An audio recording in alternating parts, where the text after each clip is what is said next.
Era manhã quando as equipes do Ministério Público da Paraíba, acompanhadas por agentes da Polícia Civil e da Polícia Rodoviária Federal, chegaram discretamente ao endereço ligado ao influenciador Italo Santos, em Carapicuíba, na Grande São Paulo. Do lado de fora, nada sugeria a complexidade do caso que se desenrolava havia meses, um processo que cruzava fronteiras estaduais, envolvia diferentes ramos do Ministério Público e reunia acusações graves, que iam muito além de simples infrações virtuais. Italo, conhecido por sua presença ativa nas redes e por um público fiel, já era alvo de investigações em João Pessoa e Baiô. Em ambas as cidades, promotores colhiam depoimentos, analisavam vídeos e tentavam mapear um padrão de conduta que, segundo as autoridades, envolvia a exposição e a adultização de menores. A defesa sempre negou as acusações, alegando colaboração e transparência. Mas, para os investigadores, o tempo havia se tornado um fator crítico. Dias antes, o juiz Antônio Rudimacci Firmino de Souza já havia determinado medidas duras: bloqueio das redes sociais, desmonetização dos conteúdos, proibição de contato com possíveis vítimas e buscas autorizadas em endereços estratégicos. A justificativa era clara: havia fortes indícios de que provas estavam sendo destruídas ou ocultadas. Documentos, aparelhos eletrônicos e até bens materiais poderiam ter sumido antes que chegassem às mãos da justiça. Naquela manhã, o mandado era específico.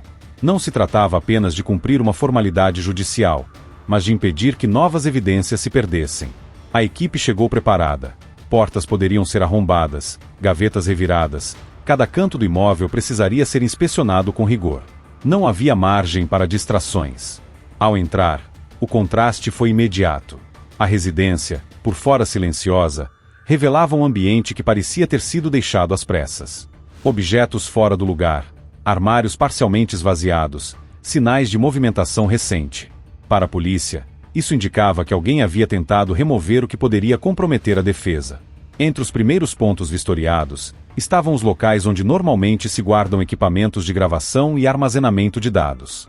Computadores, celulares e câmeras são, em casos assim, mais valiosos do que qualquer bem material, e, como previu o juiz, parte desse material já não estava lá. Ainda assim, o que permaneceu poderia ser suficiente para confirmar ou derrubar versões. Na análise dos investigadores, havia dois desafios principais: recuperar dados que pudessem ter sido apagados e entender como esses conteúdos se conectavam às acusações. Mais de 50 vídeos já tinham sido examinados anteriormente pelo Ministério Público do Trabalho, mas a expectativa era encontrar arquivos inéditos, documentos e conversas que pudessem traçar a linha do tempo das interações com menores. O mandado não se limitava à apreensão de tecnologia. As equipes também buscavam indícios de vínculos comerciais que sustentassem a suspeita de exploração por meio de conteúdos digitais. A relação entre a produção desses vídeos e empresas de rifas e sorteios, como apontado nas investigações, era um ponto central. Na casa, cada papel, cada anotação poderia servir de elo. No segundo cômodo vistoriado, encontraram um computador que, segundo os agentes, parecia ser de uso frequente. Ao lado, 2 aparelhos celulares foram recolhidos. Aparentemente, não eram os únicos que Italo utilizava, mas já poderiam conter informações relevantes. O foco era acessar dados de forma segura, evitando que qualquer tentativa de bloqueio ou criptografia inviabilizasse as descobertas. Enquanto isso, a defesa se mantinha firme na narrativa de inocência. Alegava que Italo jamais tivera conhecimento prévio das buscas, que nunca se recusará a colaborar e que tudo não passava de uma distorção dos fatos. Para os advogados, a prisão preventiva e as medidas extremas não se justificavam diante do histórico de cooperação do influenciador. Ainda assim, o juiz reforçava, em suas decisões, que o comportamento recente indicava o contrário. As ações descritas nos autos, como a remoção apressada de itens, a ocultação de bens e a possível intimidação de testemunhas, não eram compatíveis com a postura de quem pretende esclarecer os fatos. Era essa base para sustentar não só a prisão, mas também a necessidade de isolar o investigado de qualquer contato com vítimas e de cortar o acesso às suas plataformas online. Para o público, o caso começava a ganhar contornos de escândalo nacional. Não era mais apenas a história de um influenciador acusado de condutas impróprias. Era um enredo que reunia disputas jurídicas, operações policiais em 2 estados e uma investigação que se expandia conforme novos dados surgiam. E, no centro disso, estava a casa em que os investigadores acreditavam poder encontrar respostas. As imagens internas não foram divulgadas oficialmente, mas relatos de quem participou da operação indicavam que o ambiente deixava claro um clima de transição, como se alguém estivesse prestes a se mudar ou se desfazer de parte da vida ali. Essa sensação não apenas reforçava suspeitas, como alimentava a tensão sobre o que poderia ter sido levado antes da chegada da polícia. O que restava, entretanto, ainda guardava valor significativo para a investigação. Aparelhos, anotações, registros financeiros e possivelmente rascunhos de contratos ou acordos relacionados aos menores envolvidos. A expectativa, a partir daí, era que a análise técnica do material apreendido revelasse detalhes que não haviam emergido nos depoimentos. Essa etapa, contudo, exigiria tempo. Perícias digitais, cruzamento de informações e comparação com provas já existentes formariam um quebra-cabeça que, se montado corretamente, poderia alterar o rumo do processo. Para os investigadores, cada byte de informação contido nos aparelhos era uma possível peça-chave. E foi nesse ponto que a tensão se instalou de forma mais densa. Pois, entre os objetos encontrados, havia indícios que não apenas corroboravam parte das suspeitas, mas que poderiam abrir novas frentes de investigação.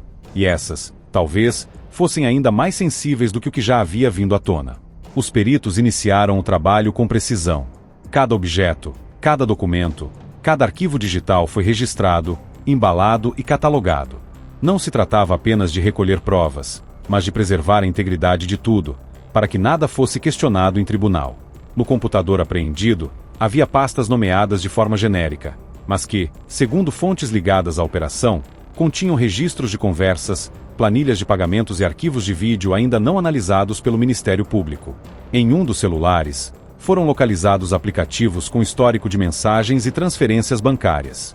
As conversas indicavam contatos frequentes com terceiros para organizar gravações e eventos.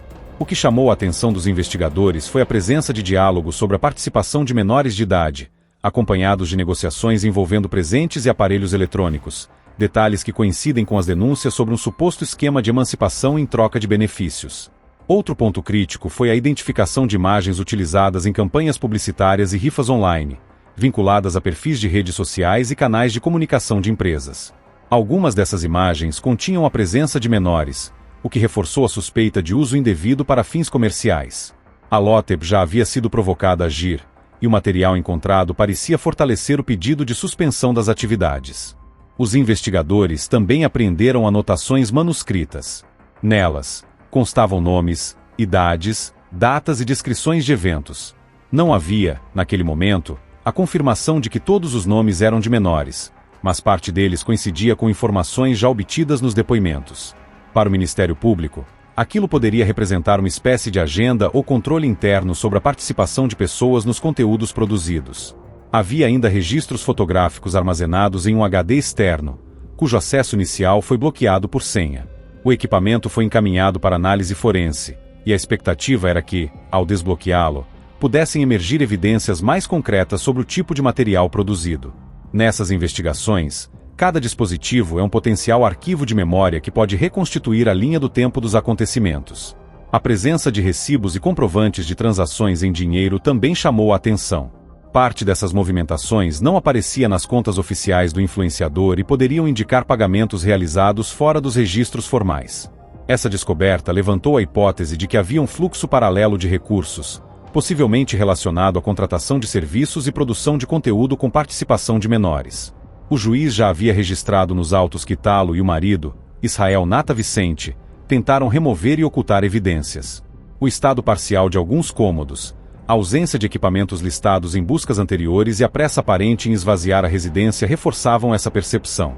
Ainda assim, o que ficou para trás era suficiente para abrir novas perguntas, e talvez, novas linhas de investigação. Entre os elementos encontrados, um detalhe gerou especial preocupação nas equipes: arquivos de vídeo com títulos sugestivos e datas que correspondiam a eventos relatados por testemunhas. Embora o conteúdo completo ainda precisasse ser periciado, a simples correspondência de datas e nomes já colocava pressão sobre a defesa, que continuava afirmando a inocência do influenciador. Enquanto isso, a narrativa pública do caso se tornava cada vez mais polarizada. Havia quem enxergasse nas medidas contra Italo um exemplo de ação necessária para proteger menores em ambientes digitais. Outros viam exagero e criminalização precoce, antes de qualquer sentença definitiva. Para os investigadores, no entanto, o papel não era opinar, mas seguir cada pista até onde ela pudesse levar. A análise técnica do material apreendido prometia ser demorada, mas fundamental. Computadores, celulares, HDS e documentos seriam submetidos a ferramentas de recuperação de dados, capazes de restaurar arquivos apagados.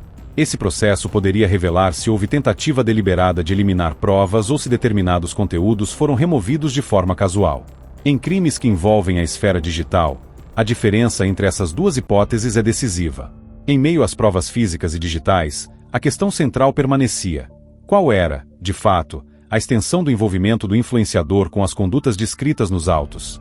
O que se escondia por trás da rotina de gravações, eventos e interações online que atraíam milhares de seguidores? As respostas, possivelmente, estavam agora nas mãos dos peritos.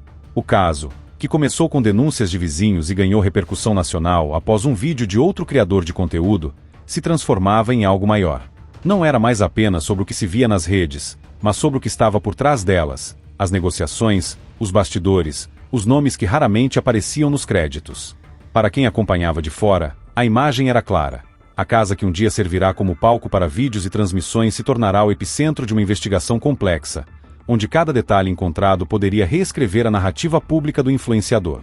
Para quem estava dentro do processo, porém, cada novo dado significava também novas responsabilidades: a de confirmar fatos, proteger possíveis vítimas e garantir que a verdade, seja ela qual for, venha à tona. E é justamente aí que o peso desta história se revela.